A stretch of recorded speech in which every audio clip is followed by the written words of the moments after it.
Bonjour à tous, bienvenue sur Sensation. Avec toujours plus de nouvelles technologies, la fraude est de moins en moins rare. Au total, en 2020, le montant de la fraude bancaire en France a atteint 525 millions d'euros. Pour en parler aujourd'hui, je suis avec François Saulnier, le CEO de la société Blackwen. Bonjour. Bonjour. Alors Blackwen est né au sein de l'entreprise de cybersécurité Aircom et développe des solutions d'analyse comportementale pour lutter contre la fraude dans le paiement. En quoi une société comme la vôtre est importante de nos jours à notre époque? C'est une société qui a évidemment une mission sociale très très importante parce qu'on a pour ambition de limiter les impacts des activités criminelles et des activités criminelles dans le monde de la finance pour rendre la société meilleure tout simplement. Alors pour prévenir et détecter la fraude, vous reposez sur deux choses, le machine learning et donc l'intelligence artificielle. Donc c'est deux choses liées en une seule, d'après ce que j'ai compris. On reviendra plus tard sur tout ça. Avec des mots simples, qu'est-ce que le machine learning?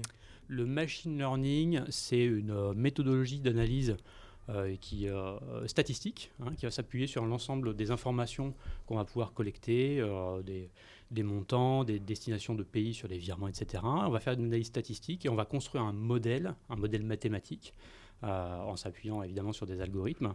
Et de ces analyses statistiques vont sortir une prédiction en termes de risque de fraude.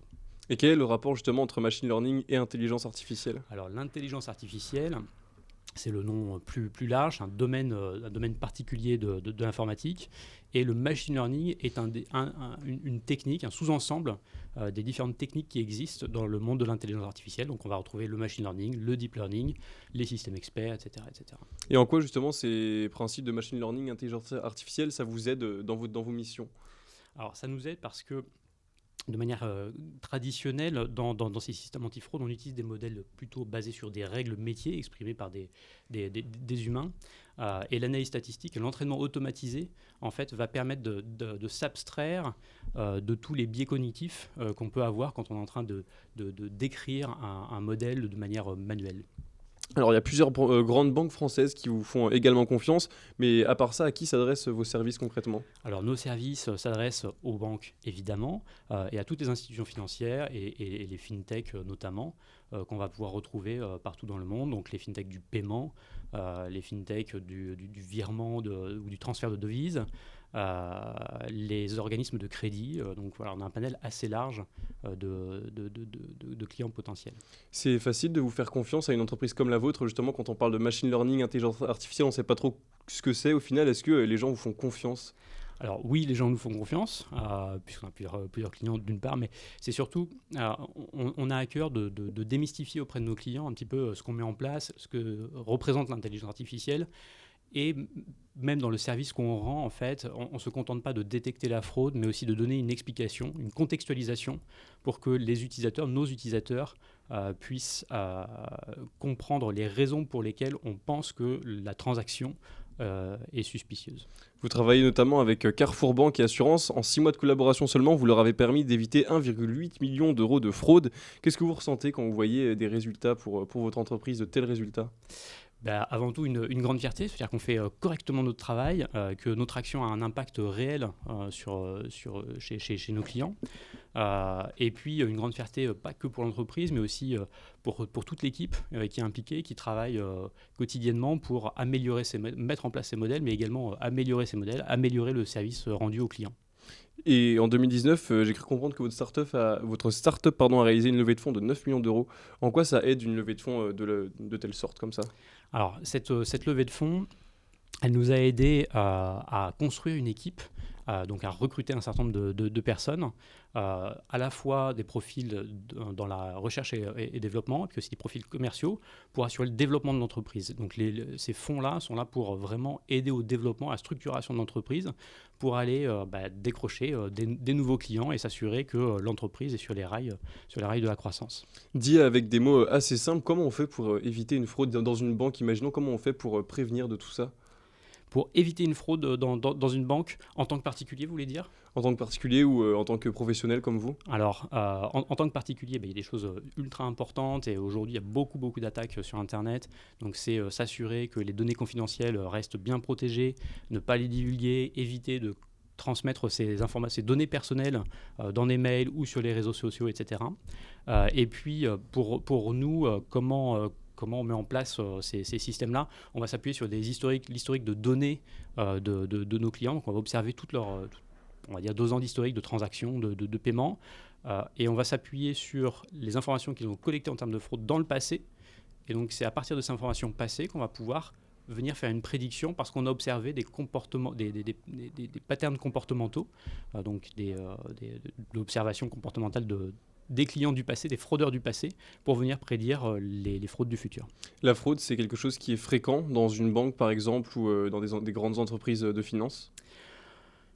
Fréquent, alors ça va dépendre du secteur d'activité, mais c'est quelque chose qui est de plus en plus fréquent, et avec la crise sanitaire qui s'est présentée, et notamment le fait que les gens soient à distance et utilisent des plateformes dématérialisées, on a vu une augmentation significative des fraudes, notamment en lien avec la fausse identité ou l'usurpation d'identité. La crise sanitaire a été vraiment Un catalyseur. un catalyseur pour Ouais. tout ça? Ouais, ça a vraiment amené une accélération des fraudes dans le secteur bancaire. Alors on a parlé tout à l'heure de votre levée de fonds de 9 millions d'euros, donc c'était 1 an après que BlackOne ait pris son indépendance. Ça vous fait quoi de voir que des entreprises, des fonds vous font confiance à ce point-là? Sur un plan personnel, c'est évidemment satisfaisant, mais c'est aussi le fruit d'un travail personnel et d'un travail collectif, du travail de toute une équipe. Du coup, on est forcément fier et quelque peu angoissé parce qu'on sent investi d'une grande responsabilité, une responsabilité vis-à-vis de la mission sociale que peut avoir BlackOne, et puis aussi les fonds qu'on nous a confiés. On a envie de faire quelque chose d'utile pour la société, tout simplement. Alors pendant qu'on parle de financement, vous avez pu bénéficier aussi d'aide de l'Europe. À combien s'élevait cette aide et qu'est-ce qu'elle a pu vous permettre de faire? Alors, c'est un financement de l'Europe, cofinancé avec la région, un fonds FEDER de l'ordre d'1 million d'euros.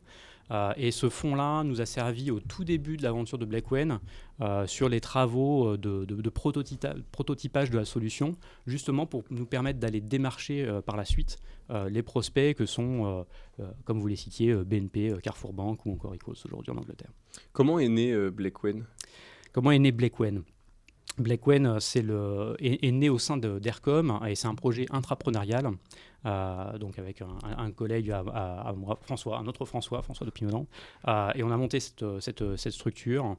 Et quand Thales a racheté Aircom, nos actionnaires historiques ont décidé de nous spin-offer, comme on dit dans le jargon des startups, pour nous donner notre indépendance et notre autonomie, pour pouvoir développer cette structure.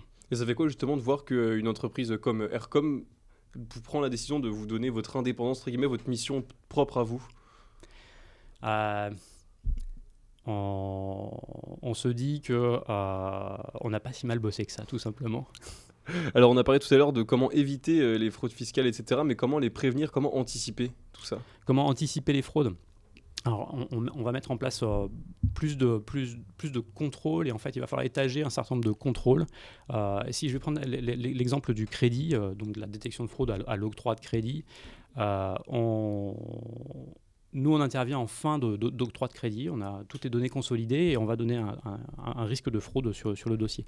Mais à l'entrée en relation, on va déjà établir un certain nombre de contrôles vis-à-vis du client, ce qui s'appelle le KYC, le Know Your Customer en anglais. Et on va venir établir aussi son profil pour s'assurer que ce n'est pas une fausse identité, que ce n'est pas une usurpation d'identité, que la personne a un projet réel dont l'intention n'est pas d'acheter des armes ou de la drogue avec, etc. Donc on va avoir un certain nombre d'outils qui vont venir complémenter ou qui vont s'agréger ensemble pour mettre en place la détection de fraude. Vous avez parlé de contrôler les identités, etc. Comment vous y prenez pour ça? Alors, nous, on ne fait pas du contrôle d'identité. Nous, on va contrôler la cohérence de l'ensemble des informations des clients qu'on va observer. En revanche, il y a des solutions spécialisées qui vont se concentrer exclusivement sur vérifier la validité d'une pièce d'identité d'un client potentiel.